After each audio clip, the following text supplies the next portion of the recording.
మా పేరు నాని.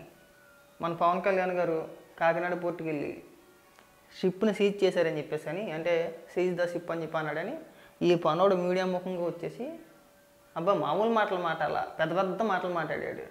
నీకు ఆ రైట్స్ ఉన్నాయా, నీకు ఆ అధికారం ఉందా, నువ్వు ఎలా సీజ్ చేసేస్తావు, ఆ షిప్నే ఎందుకో తనిఖీ చేయాలి, పక్కన ఇంకోటి ఉంది కదా దాని జోలికి ఎందుకు వెళ్ళలేదని చెప్పేసాను. ఇదిగో పేరుని నాని బియ్యం దందా ఎన్నికల ముందు 250 టన్నులు మాయం. ఆయన పౌర సరఫరాల శాఖకు అద్దెకిచ్చిన గోదాముల నుంచి తరలింపు. కూటమి ప్రభుత్వం వచ్చాక వెలుగులోకి.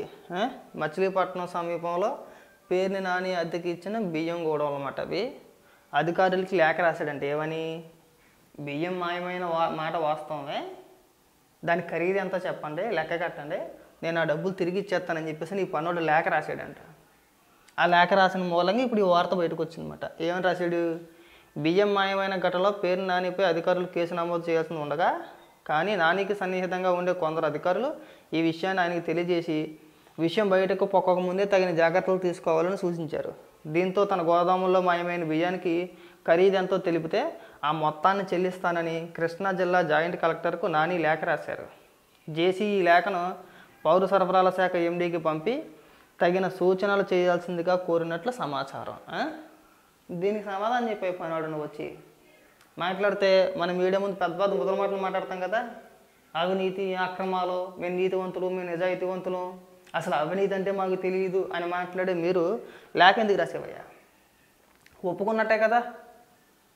మీ హయాంలో మీ గోడౌన్ల నుంచి 250 టన్నులు, ఒకటి కాదు రెండు కాదు 250 టన్నులు బియ్యం మాయం చేసేసావు, అమ్మేసుకున్నావు.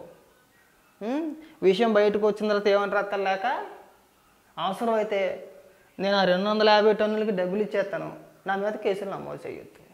ఇదే నా పేరు నన్ను నువ్వు చెప్పేది? ఎవరో మోసం చేస్తారు. 250 టన్నుల బియ్యాన్ని మాయం చేసిన పేరు నాని దాన్ని కప్పిపుచ్చుకునే ప్రయత్నంలో నిండా మునిగిపోయారు. డబ్బులు చెల్లించి గుడిచెప్పుడు కాకుండా తప్పును కప్పిపెట్టేయాలనే యోచనతో జేసీకి లేఖ రాయడం ద్వారా చేసిన తప్పును నాని స్వయంగా ఒప్పుకున్నట్లయింది. ప్రభుత్వానికి చెందిన బియ్యాన్ని పక్కదారి పట్టించడం తీవ్రమైన నేరం. దీనిపై క్రిమినల్ కేసులు నమోదు చేసే అవకాశం ఉంది. నాని రావాలమ్మా, నువ్వు దాముకుంటేనో రాకుండా ఉంటేనే కాదు, వచ్చే సమాధానం చెప్తే బ్రహ్మాండంగా ఉంటుంది, లేదంటే దరిద్రంగా ఉంటుంది. వర్ర రవీందర్ రెడ్డి ఎవడో తెలీదా? విచారణలో కడప ఎంపీ అవినాష్ పిఏ రాఘవరెడ్డి సమాధానం. మరే వాడుకొని వదిలేస్తాడంతే. ఆ వర్ర రవీందర్ రెడ్డి గారికి బోల్డ్ సార్లు చెప్పాం, ఒరే నువ్వు పేలిపోమాకరా రాలిపోమాకరా, తర్వాత నీ జీవితం జైలు బాలు అయిపోద్దంటే ఎన్నాడు కాదు. ఇవాళ ఏమని చెప్తున్నారు, నిత్యం అవినాష్ రెడ్డి వెనకాల తిరిగే వ్యక్తే ఆ వర్ర రవీందర్ రెడ్డి కూడా. ఒకవైపు జగన్మోహన్ రెడ్డి వెళ్ళినా, లేదంటే భారతిరెడ్డి గారు వెళ్ళినా, ఒకవేళ అవినాష్ రెడ్డి వెళ్ళినా వాళ్ళ ముగ్గురు వెనకాతలా కనబడతాడు ఆ వర్ర రవీందర్ రెడ్డి అనేవాడు. ముఖ్యంగా అవినాష్ రెడ్డి అనుచరుడు. మన అరెస్టు సమయంలో కూడా అవినాష్ రెడ్డి మాట్లాడాడు, మా వర్ర రవీందర్ రెడ్డి పైన అక్రమంగా కేసులు పెడుతున్నారు, అతను చాలా మంచోడు, చాలా శుద్ధపోస్త అని చెప్పేసి ఎవరు చెప్పారు? అవినాష్ రెడ్డి చెప్పాడు. అవినాష్ రెడ్డి పిజాకి తెలియదు అంటాడు ఎవడో కూడా. అవినాష్ రెడ్డి తెలుసు, అవినాష్ రెడ్డి పిఏకి తెలియదు.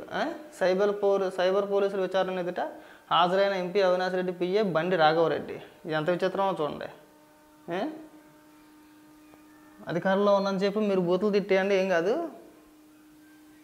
మేము చూసుకుంటామని చెప్పేసాను. ఇదిగో ఇంకొక వార్త. పవన్కు బెదిరింపు కాల్. డిప్యూటీ సీఎం ఓఎస్డీకి కాల్ చేసిన ఆగంతకుడు. నిందితుడు తిరువురు వాసికే గుర్తింపు. నిజంగా ఆడికి బుర్ర పని చేయలేదు అనుకుంటా. ఆడికి బుర్ర పని చేయకపోతే నాకు ఇలాంటి బెదిరింపు కాల్స్ చదివినిపిస్తాను చూడండి. డిప్యూటీ సీఎం పవన్ కళ్యాణ్ ఉద్దేశించి అభ్యంతరకర భాషతో మాట్లాడుతూ ఓ ఆగంతకుడు ఓఎస్డీ వెంకటకృష్ణకు కాల్ చేశాడు. అంతేకాకుండా కొద్ది రోజుల క్రితం హోంమంత్రి అనితకు ఈ తరహా కాల్ వెళ్ళింది.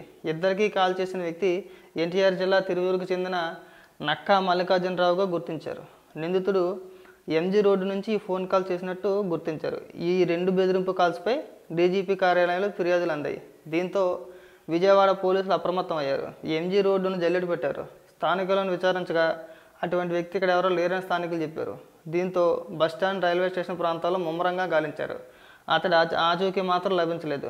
పోలీసులకు లొకేషన్ ట్రాక్ అయిన కాసేపటికే స్విచ్ ఆఫ్ చేశాడు. వాస్తవానికి మల్లికార్జునరావు ఈ ఫోన్ చేశాడా, ఎవరైనా అతడి పేరు మీద సిమ్ కార్డు తీసుకుని ఫోన్ చేశారా అన్న విషయం నిందితుడు అరెస్ట్ అయిన తర్వాతే తేలనుంది. కాగా డిప్యూటీ సీఎం ఓఎస్డీకి బెదిరింపు కాల్ వ్యవహారంపై హోంమంత్రి అనిత ఆరా తీశారు. నిందితుడిని పట్టుకోవాలని డీజీపీ ద్వారకా తిరుమలరావును ఆదేశించారు. ఆడిని నిజంగా ఆడికి మతి స్థిమితం సరిగా లేకపోతేనే ఇక ఇలాంటి పిచ్చ పిచ్చ ఫోన్ కాల్స్ చేస్తారు. నిజంగా నేను నిజంగా చెప్తున్నా, ఏమాత్రం బుర్ర ఉన్నా బుద్ధి ఉన్నా అలాంటి బెదిరింపు కాల్స్ ఎవరు కూడా చేయరు. ఆడెవడు పిచ్చోడే ఉంటాడు.